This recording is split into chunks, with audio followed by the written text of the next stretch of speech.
Allahu Akbar, Allahu Akbar, Allahu Akbar, Allahu Akbar, Allahu Akbar, Allahu Akbar. Salam ilahi menuntut kesatuan, maju serta membela kebenaran untuk negara, bangsa dan kemakmuran. Allah tegakkan, Allah tegakkan. Assalamualaikum warahmatullahi wabarakatuh.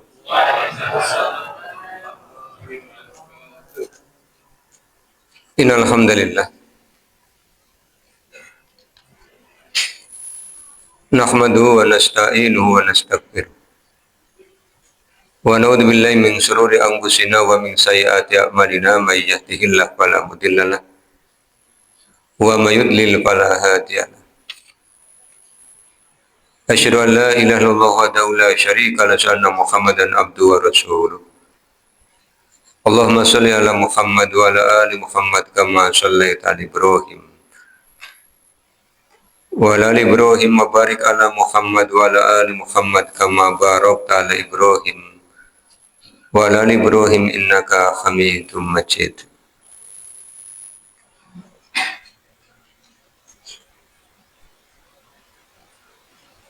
Bapak dan Ibu yang mudah-mudahan dirahmati oleh Allah, syukur alhamdulillah malah senantiasa kita panjatkan kehadirat Allah Subhanahu wa taala atas limpahan nikmat yang telah Allah berikan pada kita.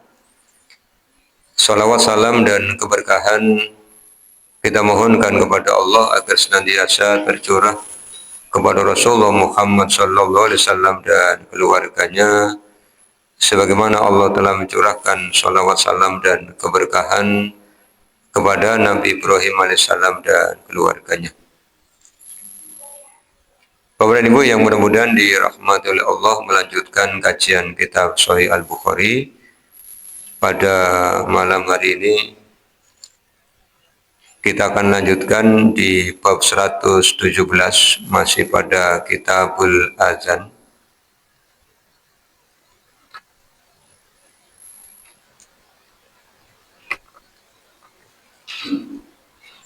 Hadisnya 788, 789. Imam Al-Bukhari memberi judul Babut takbir idza qoma minas sujudi. Bab mengucapkan takbir apabila bangun dari sujud. Di hadis ke-788, Imam Al-Bukhari telah berkata, Haddatsana Musa bin Ismail qala, telah menceritakan kepada kami Musa bin Ismail, dia berkata, akhbarona Hammamun, telah mengabarkan kepada kami Hammam, an Qatadah, dari Qatadah, an Ikrimata, dari Ikrimah, qala, dia berkata, Shallaitu, aku telah sholat, khalfa syaikhin, di belakang syaikh, orang yang sudah sepuh, ya. Di Makkah, di Mekah. Fakabbaro, kemudian dia bertakbir, sintaini wa isyrina takbiratan, 22 takbir. Fakultu, kemudian aku berkata, libni Abbasin, kepada Ibnu Abbas, innahu, sesungguhnya dia, ahmaku. Ahmaku itu kalau diterjemahkan secara harfiah artinya DUNGU.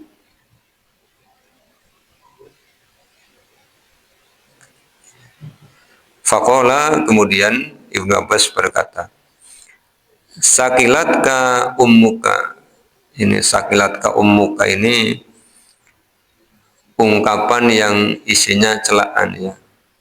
Sakilatka ummuka, makna harfiahnya mudah-mudahan ibumu kehilanganmu.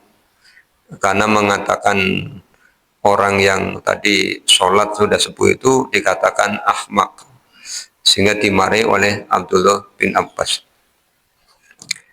Sunnatu Abil Qasimi, itu sunnahnya Abul Qasim, yaitu Nabi Sallallahu Alaihi Wasallam. Wa qala Musa, telah berkata Musa, haddatsana Abanu, telah menceritakan kepada kami Aban, haddatsana Qatadatu, haddatsana Ikrimatu. Di dalam kitab Fathul Bari Ibnu Hajar Al-Asqalani menyebutkan tentang sholat yang dikerjakan oleh orang tua yang diceritakan oleh Ikrimah. Ikrimah ini seorang tabi'in yang menjadi muridnya Abdullah bin Abbas. Ketika dia datang ke Mekah, kemudian dia melihat ada orang tua yang sedang sholat di belakang makom Ibrahim, berarti sebelah utara Ka'bah.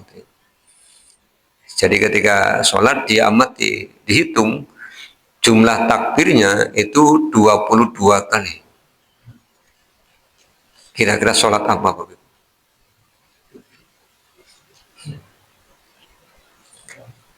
Kalau jenengan menghitung, ya, ini sudah dihitung oleh Ibnu Hajar Al-Asqalani. Satu rakaat itu takbirnya 5 kali. Satu rakaat takbirnya 5 kali. Ini 22 berarti 4 rakaat. 4 kali 5 20 kurang 2. Yang 2 itu takbiratul ihram. Kemudian takbir dari rakaat ketiga ke rakaat kedua ke rakaat ketiga. Lah menjumpai orang yang sholat dengan banyak mengucapkan takbir, kemudian kata Ikrimah kepada Abdullah bin Abbas, dia itu ahmak.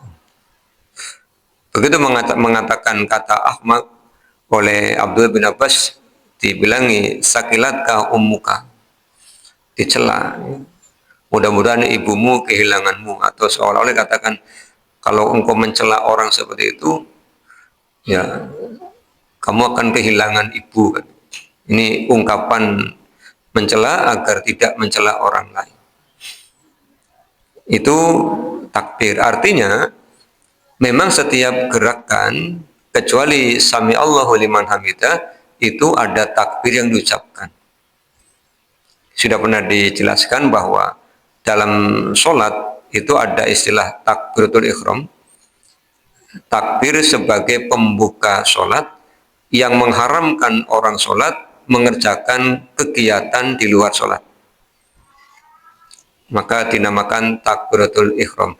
Kalau sudah takbir, ya kegiatan di luar sholat jangan dikerjakan.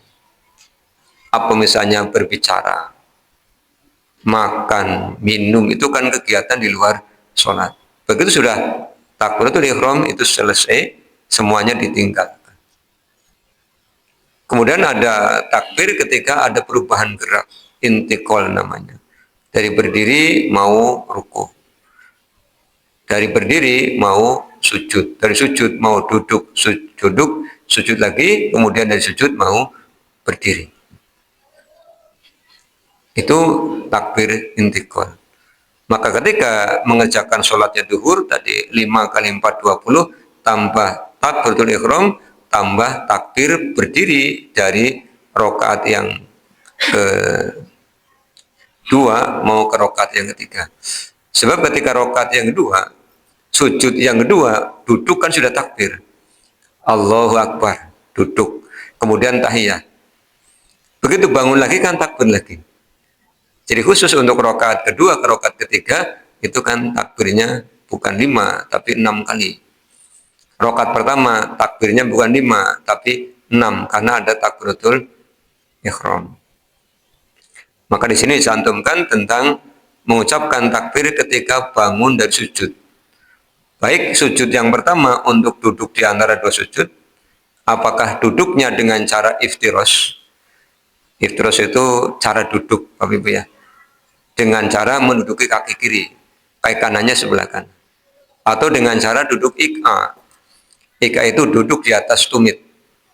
Jadi kakinya seperti ini, kemudian duduknya di atas tumit. Itu juga duduk di antara 2 sujud. Kadang kita punya pikiran duduk di antara sujud namanya apa? Iftirash. Bukan. Itu cara duduk. Silakan mana yang mampu dikerjakan. Kalau kira-kira mampu ya silakan. Kalau mau iftirash ya silakan. Ya, karena apalagi usia sudah bertambah itu juga berpengaruh kepada kekuatan kaki. Sehingga apa? Ketika ada orang yang melakukan itu, kita tidak akan kaget. Kok duduknya seperti itu? Namanya ik'ah. Yang tidak boleh adalah ketika kedua kakinya dibuka, kemudian badannya turun tengah-tengah di antara dua kaki. Itu tidak boleh.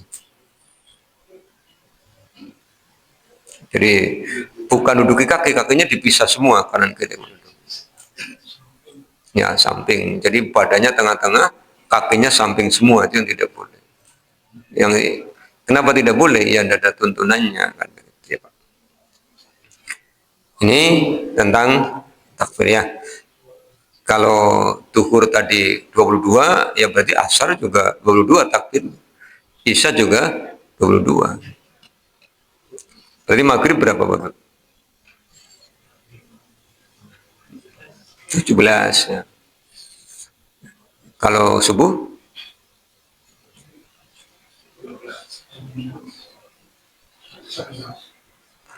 11 ya. Kan tidak ada bangun dari rakaat kedua ke rakaat ketiga. Iya. Nggak usah mikir, tinggal setengahnya. 22 setengahnya. Gitu ya. Ya, karena lama ya Pak. Kita kan tidak pernah ngitung ya. Udah dihitung sama Ibnu Hajar al-Asqalani dalam kitab Fathul Bari. Ya. Iya, sudah dihitung. Tidak mikir. Ini gara-garanya apa? Ya gara-garanya Ikrimah yang ngitungi. Ikrimah ngitungnya ada orang sholat terus dia perhatikan, dia hitungi kok takbirnya 22. Disampaikan kepada Abdullah bin Abbas, ya itulah cara sholatnya Rasulullah SAW. Kemudian Ibnu Hajar memberikan penjelasan, sholatnya duhur, kemudian 1 rakaat 5 kali takbir, ditambah takbir ihram, ditambah takbir rakaat kedua ke rakaat ketiga. Kemudian 789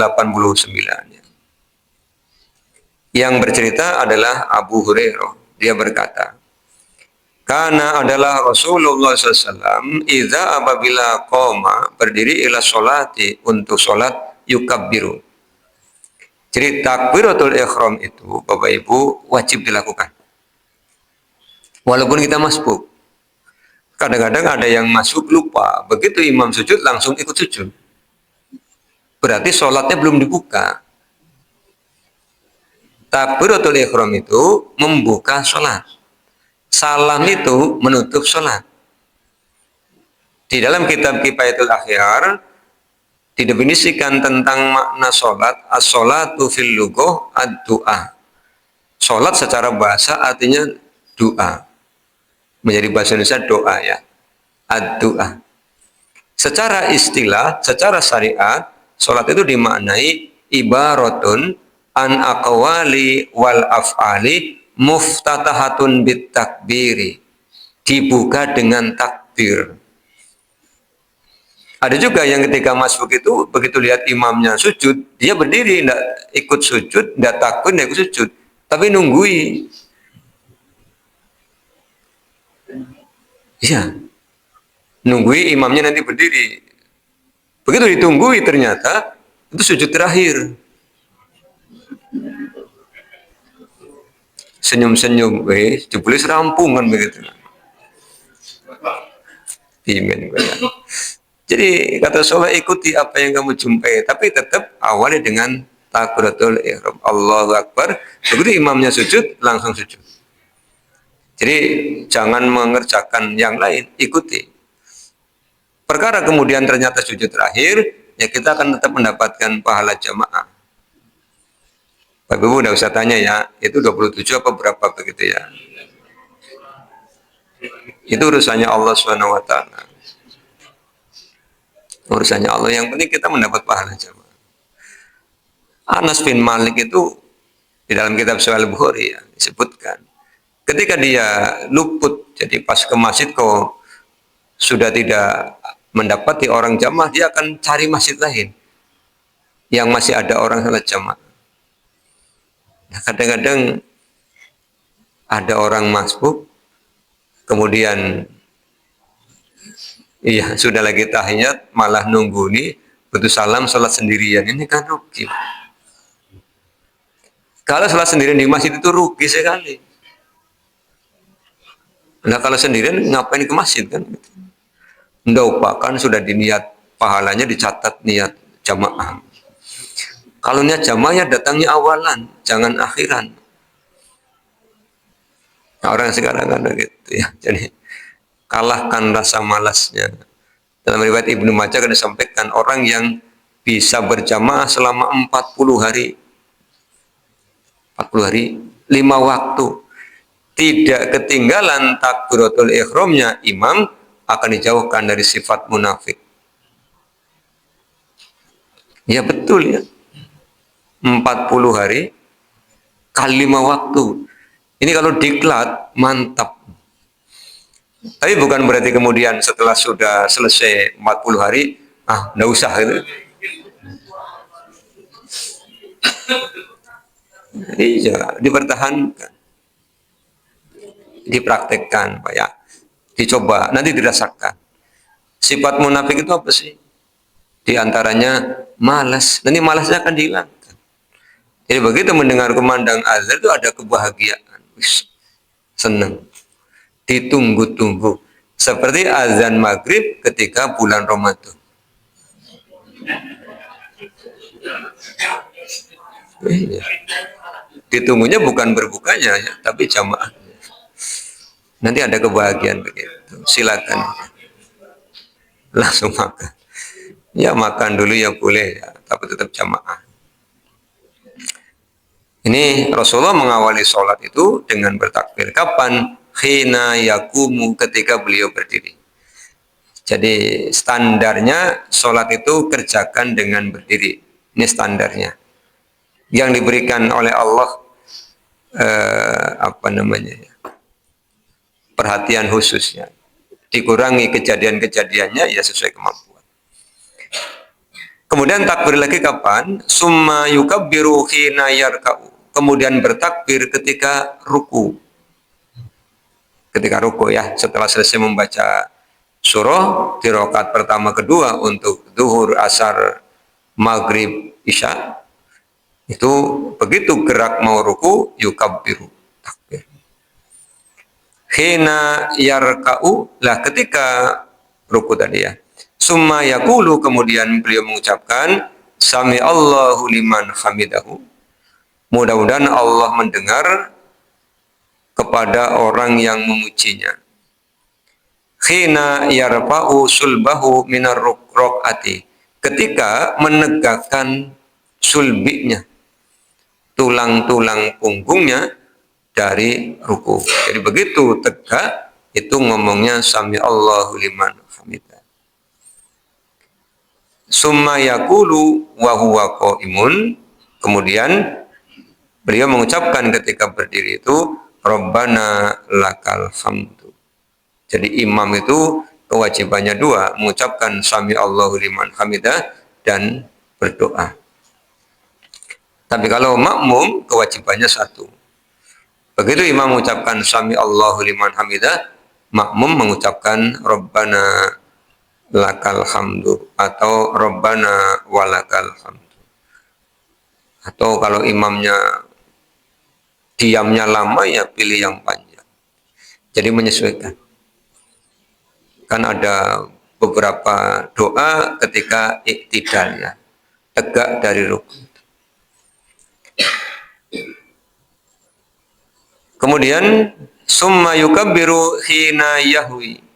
Kemudian beliau mengucapkan takbir hina ketika yahwi, menurunkan badannya. Dari iktidal tadi kemudian kan turun mau sujud. Itu sambil mengucapkan Allahu Akbar. Summa yukabbiru hina yarfa'u ra'sahu. Kemudian mengucapkan takbir ketika mengangkat kepala dari posisi sujud ke duduk. Summa yukabbiru hina yasjudu. Kemudian mengucapkan takbir ketika sujud. Berarti yang kedua. Summa yukabbiru hina yarfa'u ra'sahu. Kemudian bertakbir lagi ketika mengangkat kepala dari sujud yang kedua. Summa yaf'alu dzalika fi sholati kulliha hatta yaqdiha. Kemudian beliau mengerjakan yang demikian untuk semua sholat sampai selesai. Jadi tidak hanya di rakaat yang pertama. Wa yukabbiru hina yaqumu minas sintaini ba'dal julusi. Dan beliau mengucapkan takbir ketika bangun setelah rakaat yang kedua ba'dal julusi. Ini sudah terang benderang kaifiahnya Bapak Ibu ya. Tinggal kita praktekkan. Maka kerjakan sholat sesuai dengan standarnya. Jangan sholat kok diam terus begitu ya. Mulutnya kok tidak ada gerak-gerak sama sekali. Mingkem terus gitu. Iya, kerjakan sesuai dengan SOP-nya. Kemudian kita ke bab 118. Bagaimana meletakkan tangan ketika ruku? Di mana kita meletakkan telapak tangan ya? Babu wad'il akufi 'ala rukabi fir ruku'i. Telapak tangan ya. Jadi meletakkan telapak tangan di atas lutut ketika ruku. Di lutut, bukan di paha, bukan di garis, bukan di kiyongan. Kadang-kadang ada yang soreng dengkul, ada yang di garis, tahu garis ya? Tulang kering ya soreng dengkul. Ini judulnya jelas ya, meletakkan tangan di atas rukabi. Rukabi itu lutut ya, dengkul.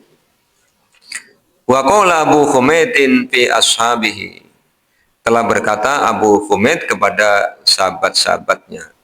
Amkanan Nabi SAW yadaihi. Nabi SAW amkana. Meletakkan tangannya min rukbataihi. Di lututnya. Kemudian yang bercerita adalah Mus'ab bin Sa'ad. Mus'ab ini anaknya Sa'ad bin Abi Waqqas. Dia cerita begini. Hadis 790 ya. Sholaitu, aku telah sholat ila jambi abi, di samping bapakku. Kalau jamaah, Pak, makmumnya laki-laki, jamaahnya satu orang, berarti posisi makmum berada di sebelah kanan imam. Posisi imam berada di sebelah kiri makmum ya. Jadi jangan salah berdiri. Ditanya, kising man ngimami siapa? Bukan agak mundur, tapi rendeng-rendeng. Ya, rendeng-rendeng, nempel. Yang pertama nempel apanya dulu? Bahunya dulu. Jadi yang ditempelkan bahunya dulu, baru kakinya. Ya. Bahunya dulu nempel plak, baru kakinya menyesuaikan. Karena yang namanya bahu tidak bisa diperlebar. Kalau kaki bisa. Ya kan? Bahu itu ya sudah ditakdirkan segini-segini. Sehingga ketika kita mau nyaman, ya lebar longgarnya kaki kiri dengan kaki kanan itu selebar bahu.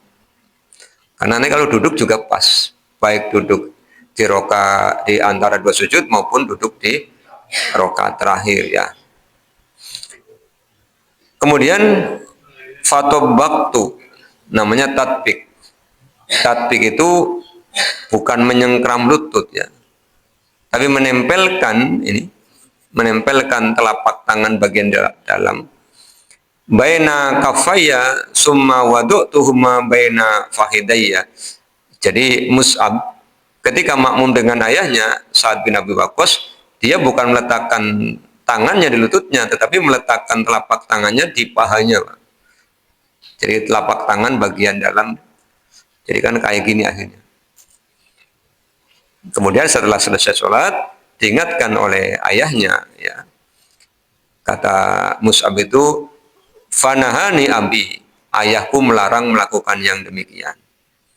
Waqala, kemudian Sa'ad bin Abi Waqqas bilang begini, kunna naf'aluhu, dulu kami pernah mempraktekkan itu.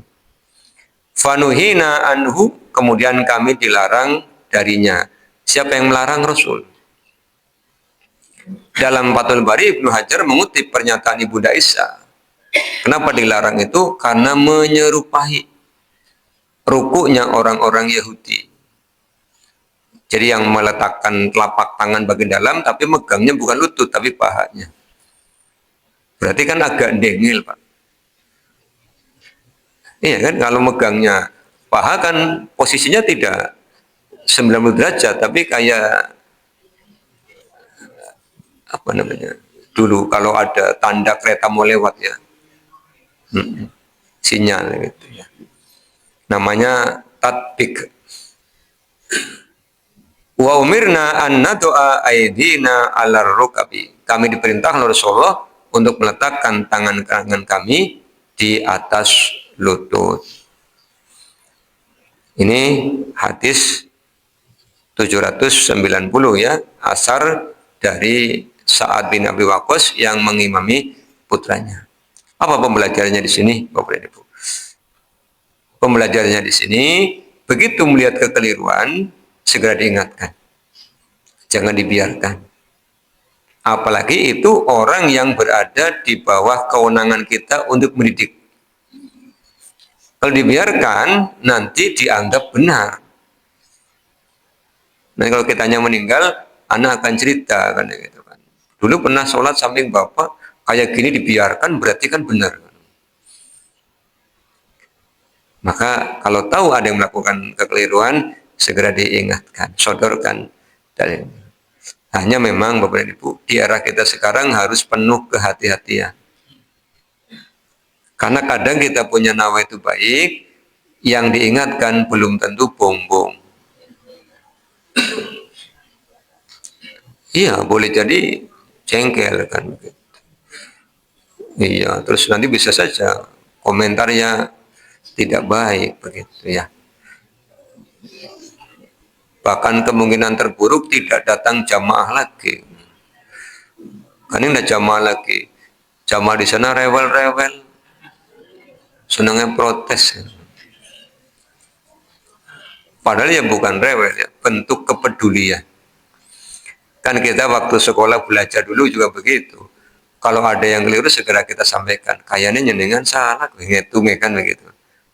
Apa iya? Iya, harusnya ketemunya 4, kok nyenengan 3. Oh iya, terima kasih. Dulu ketika sekolah masih bisa terima kasih. Tapi kadang-kadang setelah usianya bertambah, tuh sindrom usia, sindrom ilmunya muncul, sehingga ketika diingatkan bukan terima kasih, bersyukur kepada Allah, tapi kadang-kadang jengkel begitu. Harusnya terima kasih ya Pak. Kita belajar dari Sa'ad bin Abi Waqqas ya. Kemudian 119. Bagaimana kalau tidak menyempurnakan ruku? Babu iza lam yutimmar ruku'a. Bab apabila tidak menyempurnakan ruku.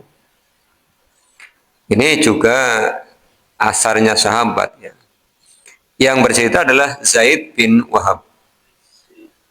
Zaid bin Wahab. Qala, dia berkata, Ro'a Hudzaifatu rojulan. Hudzaifah telah melihat seorang laki-laki. La yutimmur ruku'a wasujuda, tidak menyempurnakan ruku dan sujud. Jadi ruku itu belum pas, belum 90 derajat, belum tumak ninah, tapi sudah dengel lagi. Sujud juga demikian, baru nempel sudah dengel lagi. Apa yang disampaikan oleh Hudzaifah kepada laki-laki itu? Ma sholaita, dia tidak sholat. Jadi orang yang rukuknya dan sujudnya tidak tumakninah oleh Hudzaifah diberi nilai dia tidak sholat. Kenapa Bapak Ibu? Kalau kita baca Al-Quran, 2 rukun sholat yang disebutkan dalam Al-Quran ya ruku dan sujud. Jadi esensi sholat itu ya pada dua gerakan itu. Kemudian dia menyampaikan begini, walau mutta ala ghairil fitrati. Kalau seandainya dia mati sekarang, dia mati tidak di atas fitrah. Allati fatarallahu Muhammadan sallallahu alaihi wasallam alaiha. Yang dengan fitrah itu Allah mengutus Nabi Muhammad. Ini sangat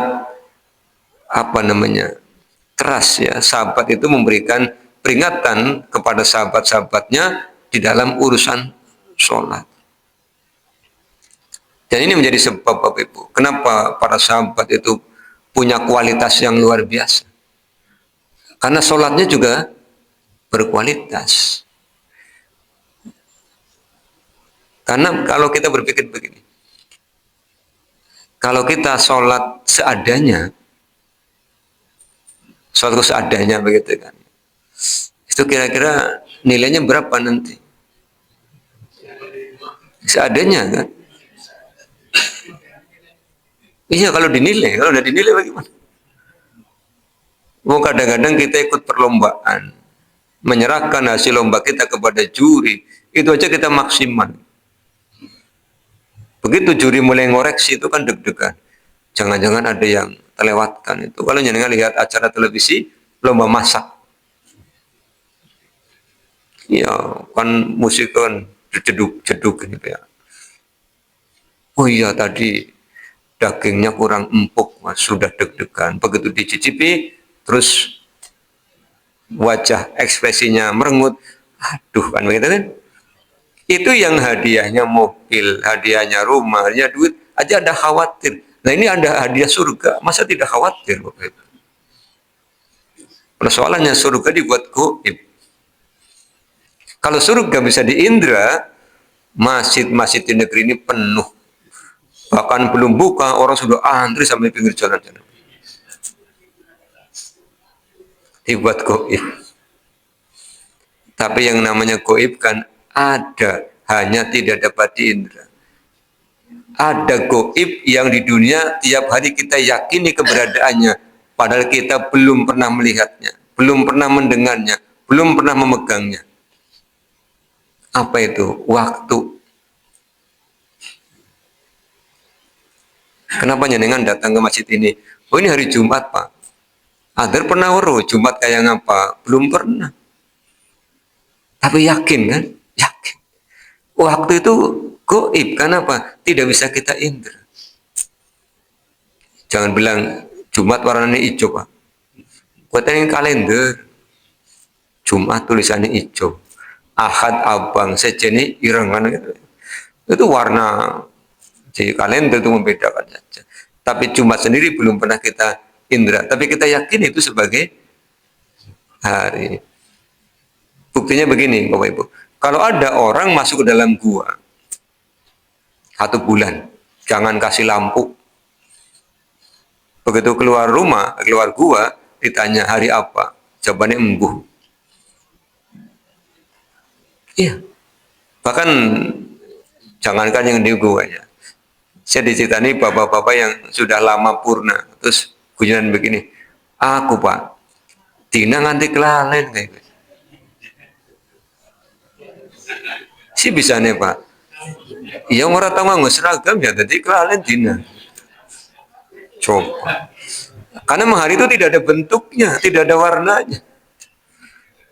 Yang ingat hari itu yang masih dinas, karena harus pakai seragam. Ada kegiatan yang sudah purna, ya sama saja. Matahari terbit ya Senin, Selasa, Rabu, Kamis ya sama saja. Kadang-kadang kalau Jumat pagi ada ngaji, Jumat maning kan sering begitu. Saking sudah lupa nama hari kan. Tapi mudah-mudahan tanggal 1 tidak lupa.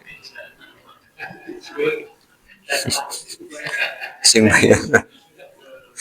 Ya gitu ya Pak. Jadi ada yang goib kita yakini tiap hari, tapi kita tidak pernah mengintai, kita meyakini. Artinya yang goib itu ada. Allah itu ada, surga itu ada.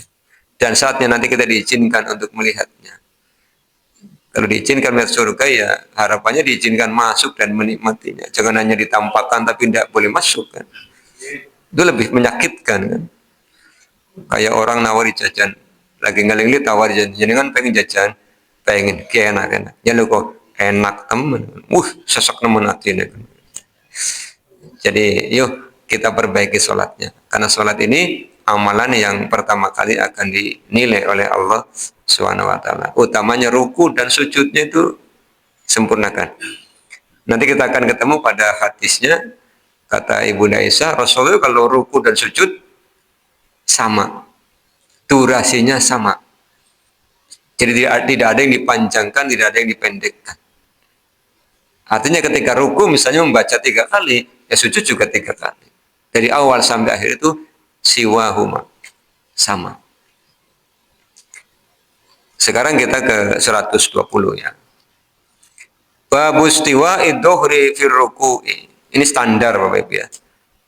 Istiwa, meluruskan punggung ketika ruku. Standar. Kalau kemudian dengan bertanya, Pak, sudah kerasa encoknya bagaimana? Ya, sesuai kemampuan. Tapi yang masih mampu, diluruskan punggungnya. Tapi kalau sudah mulai gangguan, kalau lurus bunyi, perkutuk ya.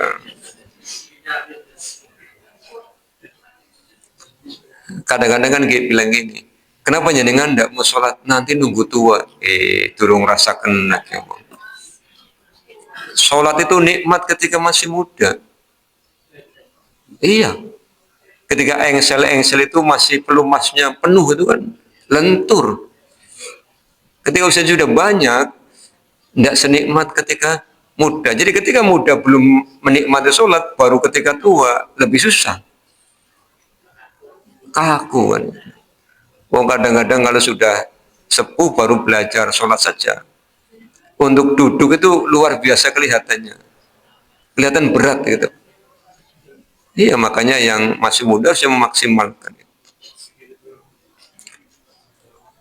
Ini masih ucapannya Abu Humaid tadi ya.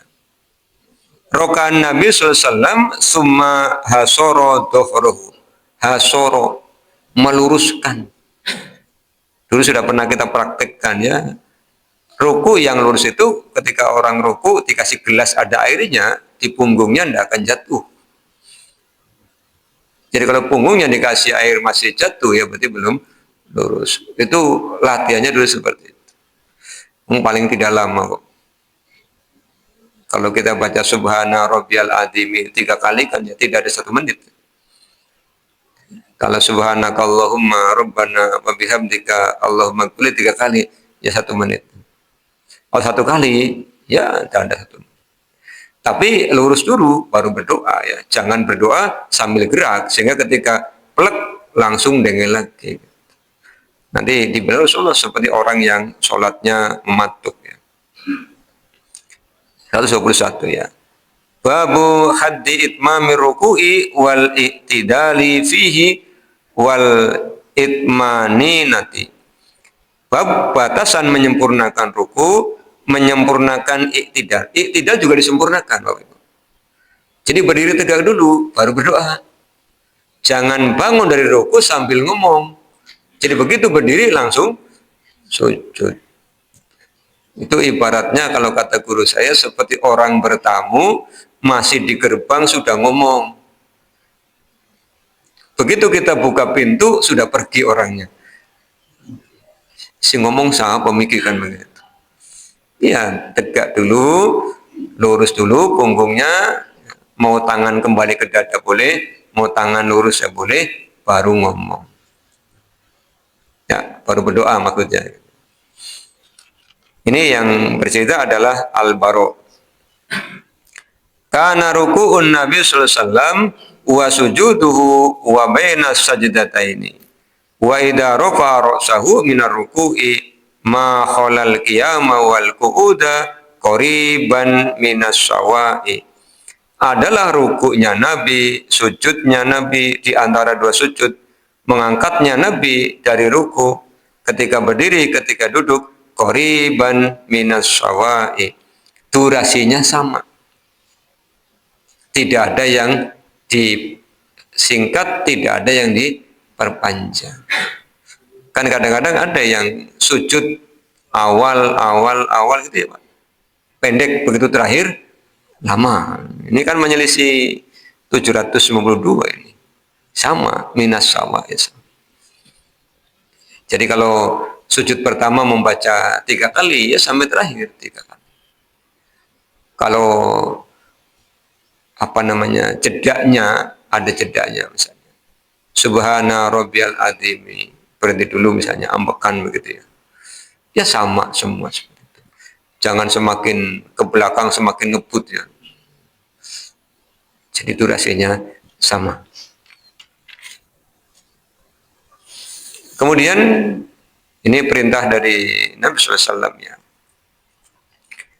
122. Babu umiran Nabi SAW alladhi la yutimma ruku'ahu bil i'adati. Bab perintah Nabi kepada orang yang tidak menyempurnakan rukunya untuk mengulangi sholatnya. Artinya orang yang rukunya tidak sempurna, sujudnya tidak sempurna, itu seperti orang yang belum sholat. Ini yang kadang-kadang terjadi di era kita banyak seperti itu. Ya. Makanya kita sudah ngaji ya perbaiki. Abu Hurairah yang bercerita, anna Nabi sallallahu alaihi wasallam dakhalal masjid, bahwasanya Nabi sallallahu alaihi wasallam telah masuk masjid. Fadakhala rajulun fasalla. Kemudian masuk dalam masjid seorang laki-laki, kemudian dia sholat. Summa kemudian dia datang kepada Nabi. Fasallama ala Nabi SAW, kemudian dia mengucapkan salam kepada Nabi.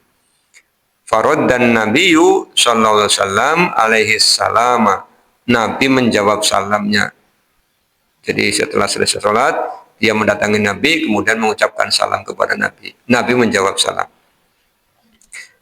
Setelah menjawab salam, Nabi kemudian bilang begini, irji fasolli. Irji, kembali, fasolli, sholat lagi. Dan ini berlangsung sampai 3 kali. Sampai orang ini menyerah. Kemudian dia bilang kepada Nabi begini. Ini kan salasannya. Walladzi ba'asaka bil haqqi. Demi zat yang telah mengutus Anda ya Rasul dengan benar. Fama uhsinu ghairuhu. Aku tidak tahu yang lebih baik daripada ini.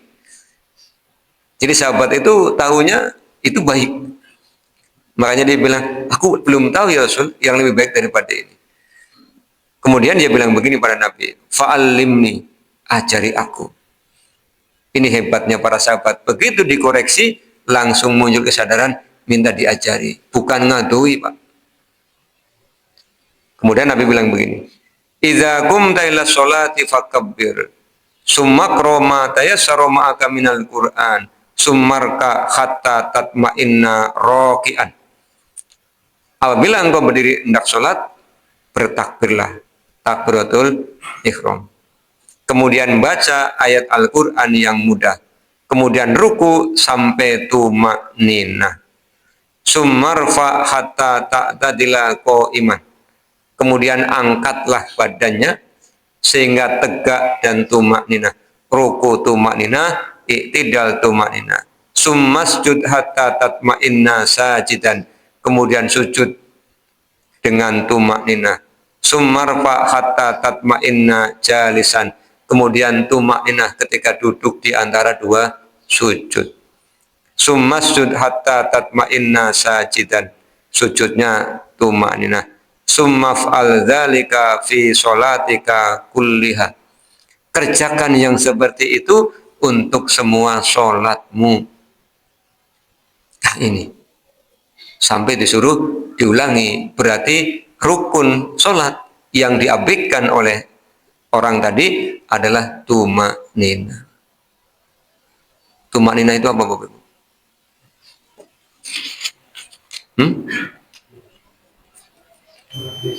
Tuma'ninah itu tenang. Ya ayyatuhan nafsul mutmainnah, tenang. Drop, duduk, baru ngomong Rabbik firli warhamni wajburni warfa'ni warzukni wahdini wa'afini wa'fu'an. Tenang. Karena sesuatu yang dikerjakan dengan tenang ada kenikmatan. Makan saja kalau tidak tenang tidak nikmat. Ya, ini pelajaran terakhir bagi kita. Perhatikan tumaninah di dalam sholat. Kita tutup dengan doa kafaratul majelis.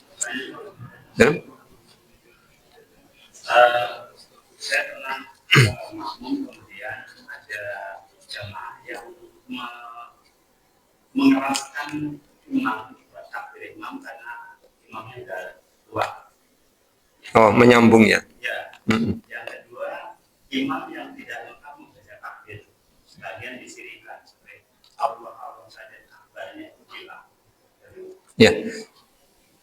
Rasulullah berpesan kepada Malik bin Al-Huwairis, sholatlah sebagaimana kamu melihat aku sholat. Maka rangkaian tadi itu sudah mencukupi bagi kita bagaimana kita mempraktekkan sholat. Bagaimana takbir? Ya Allahu Akbar. Yang disirkan itu adalah bacaan yang Rasulullah contohkan sir. Fatihah, Quran ketika duhur asar. Doa ruku, doa sujud, doa i'tidal itu disirkan. Tapi untuk takbir semua dijaharkan. Lengkap. Allahu Akbar. Bagaimana kalau imamnya sepuh kemudian suaranya lirih, sambung pakai pengeras suara? Kalau tidak ada, ya belakangnya membantu. Ya belakangnya imam itu mengeraskan agar makmumnya yang berada di belakang jauh bisa mendengar. Boleh. Ya, tapi kalau imamnya sudah sepuh kan bilang, Pak, suaraku sudah tidak mampu, ya ganti yang muda, yang suaranya keras. Begitu Bapak Ibu ya. Yang kedua tadi kata banyak disirikan Imam, ya diingatkan ya. Tugasnya Pak Qasim nanti mengingatkan. Kita tutup dengan doa kafaratul majelis. Subhanakallahumma bihamdika asyhadu an la ilaha illa anta astaghfiruka wa atubu ilaika. Assalamualaikum warahmatullahi wabarakatuh.